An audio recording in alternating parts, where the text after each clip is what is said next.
नहीं है।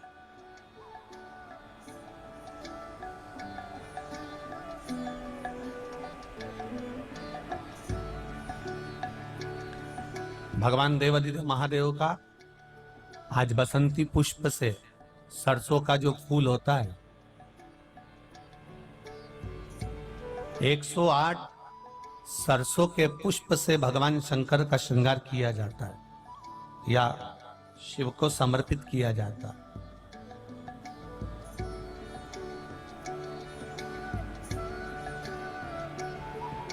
अगर डॉक्टर बोल भी देता है कि ऐसा लग रहा है कि कोई बड़ी बीमारी आने वाली है, शरीर में कोई ऐसा रोग आने वाला है कि ये बहुत बड़ा रहेगा, हम उनको हमेशा कहते आए हैं कि प्रयास करना कि बसंत पंचमी के दिन सरसों के फूल 108 शंकर भगवान को चढ़ जाएं, उसके बाद जांच करवाना प्रारंभ करो, बड़ी बीमारी नहीं आएगी, बाबा उसको टाल ही देगा। उसका नाम महामृत्युंजय है, उसका नाम ही महामृत्युंजय। और हमने पहले भी बैतूल की कथा में कहा था कि सरसों का जो पुष्प होता है, कोई आप कार्य करने के लिए जा रहे हो, कोई ठेकेदारी करने के लिए जा रहे हो, उसमें भी सरसों का पुष्प देवाधिदेव महादेव के लिए बहुत प्रबल है, बहुत। सरस्वती देवी वेद और तो उसका एक समय है, सरस्वती का कौन सा समय है? सुबह ब्रह्म मुहूर्त से लेकर जब पितरों का समय चालू होता है। पितरों का समय कौन सा है? 10:30 से 11:30, 12 बजे तक मान लो अपन, ये पितरों का समय। तो उस पितरों के समय से पहले माता सरस्वती का समय, उस पितरों से पहले माता लक्ष्मी का समय, ये निश्चित है। दरिद्रता का समय निश्चित है। तो माता अपने बच्चों को कहती है सुबह हो गई चलो उठाओ, सुबह सुबह पढ़ लोगे तो याद रहेगा। माँ भी कहती है, पिता भी कहते हैं, क्योंकि माता पिता को ये ज्ञात है कि सुबह का समय ब्रह्म मुहूर्त का समय सरस्वती का होता। उठो, याद करो।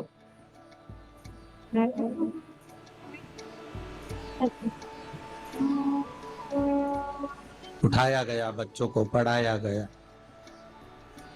सुबह का जो समय महाराज, एक आजी का दिन है, बसंत पंचमी का दिन महाराज, सरस्वती का दिन, जिस दिन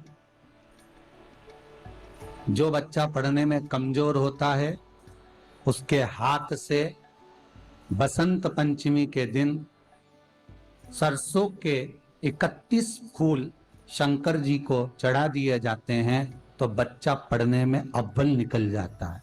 उसके बच्चे को कभी नहीं कह सकते कि पढ़ने बैठ, वो खुद बैठेगा। केवल आज बसंत पंचमी का दिन, एक ही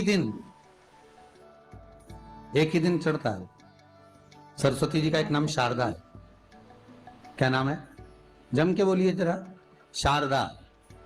ये शारदा नाम कहां से पड़ गया?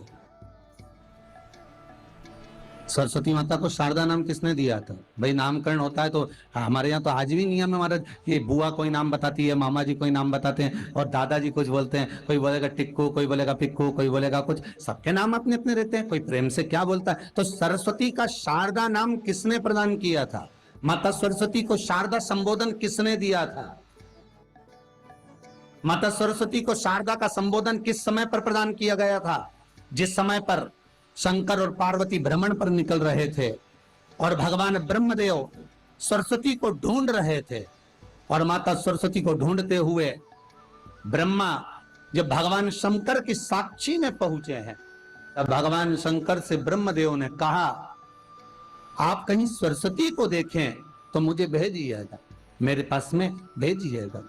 शंकर भगवान ने उसी समय पार्वती से कहा, पार्वती, जैसे एक स्त्री जो पतिव्रता धर्म का पालन करने वाली है, एक नारी पतिव्रता धर्म का पालन करने वाली होती है, पति को परमेश्वर मानने वाली होती है, पति के चरणों का रसतत्व ग्रहण करने वाली होती है, तो वो पर पुरुष का स्मरण नहीं करती। उसी तरह एक पति जो अपनी अर्धांगिनी के साथ में रहे और अर्धांगिनी के साथ चले, तो पर नारी का स्मरण नहीं होना चाहिए। तो एक काम करो पार्वती, तुम उस सरस्वती को बुलाना प्रारंभ करो। अब पार्वती जी ने कहा सरस्वती तो मेरी बहन जैसी है, सरस्वती तो मेरी सखी जैसी है, अब मैं उसको अगर बुलाऊं, आवाज दूं, अच्छा नहीं लगेगा। तो माता पार्वती जब ढूंढते ढूंढते ढूंढते ढूंढते शंकर भगवान के साथ में भ्रमण करती करती पहुंची, तो क्या देखती है माता पार्वती कि एक सरोवर के पास में माता सरस्वती बैठकर सरोवर में अपना मुखाग्रविंद देख रही थी। श्वेत वस्त्र था मेरा माँ का, और बड़ी सुंदर गले में माला पहन रखी थी माता सरस्वती ने, और एक सरोवर में माता सरस्वती अपने मुख को जब निहार रही हैं, उस दर्पण के भाव में अपने प्रतिबिंब को देख रही हैं, तब उस समय पर माता पार्वती ने कहा, शारदा, सरस्वती को लगा कि मेरा संबोधन ये किसने कहा। पलट कर देखा, सरस्वती ने कहा, पार्वती तुम? हाँ, मैंने तेरा जो दर्पण में प्रतिबिंब देखा है, तेरा स्वरूप देखा, पर तू इतनी सुंदर है, इतनी सुंदर है, पर तेरा जल में जो स्वरूप देखा ना, वो नीला दिखाई दिया, थोड़ा सा श्याम दिखाई दिया, इसलिए मैंने तुझे शारदा कह दिया। आज भी हमारे मध्य प्रदेश के अब ग्रंथों और पुस्तकों को पढ़ना हुआ और भी आसान।